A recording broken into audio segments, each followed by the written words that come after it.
Rule number 2. There are always underlying assumptions.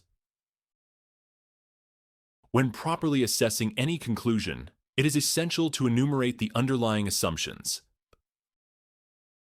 Note, this is an AI reading of a Substack post. Links, images, and videos are not narrated. Quotes are narrated in a different voice. Every decision rests on assumptions. At minimum, you're assuming the options you're considering are actually all of your options. This set of options is, in turn, based on a set of assumed facts, which is, in turn, based on even more assumptions about how the world works. I've seen this pattern repeatedly. Teams spend hours debating the details of option A versus option B, only to discover they never considered option C, or that their entire framing of the problem was based on outdated or misaligned assumptions.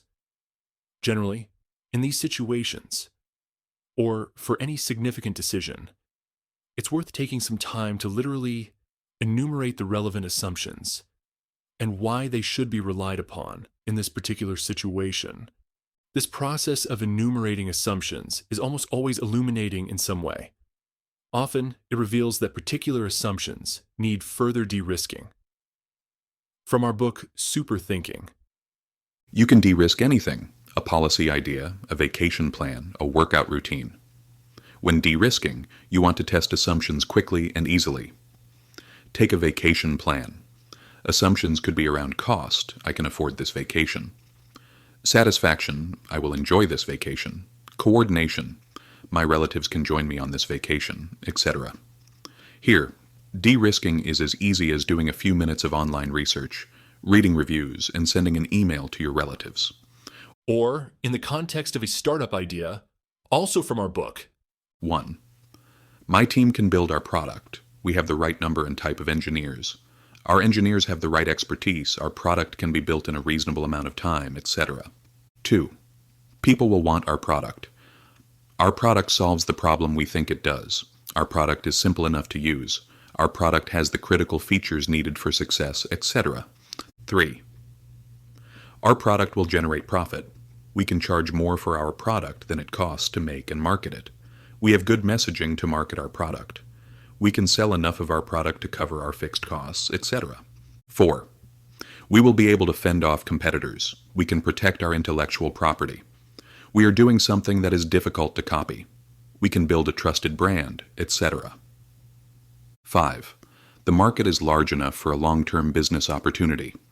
There are enough people out there who will want to buy our product. The market for our product is growing rapidly. The bigger we get, the more profit we can make, etc. Enumerating assumptions can seem pedantic, but I've found it extremely helpful because it clarifies your argument, much like writing a blog post or explaining something to someone in real time. It helps ensure you're drawing a logical conclusion from your assumptions. A great way to help identify potentially shaky assumptions is to conduct a pre-mortem. Here's the template we use at DuckDuckGo for new project pre-mortems. Pre-mortem. Many projects fail to meet their success criteria, so take some time to be pessimistic and ask questions. What are the key risks to this project and how can they be mitigated? What could slow down this project and how can we prevent that from happening? How might our actions in this project negatively affect user trust or be misunderstood? The goal is to uncover problems or blind spots and then decide how to address them up front, such as by starting with the most uncertain part. If a project is destined to fail, failing fast is a success. This principle extends beyond individual and team decisions to broader discourse. I'm constantly frustrated by political and policy debates where participants talk past each other, often because they're operating from different underlying assumptions or facts. If it is a good faith debate, then there should be the opportunity to enumerate and drill down on those underlying assumptions and facts, which can then help clarify exactly where the disagreement is occurring. For example, it might turn on just one misaligned assumption or fact among many. If that's the case, a determination can be made on what specific evidence would be compelling enough to achieve alignment. Rule number 2.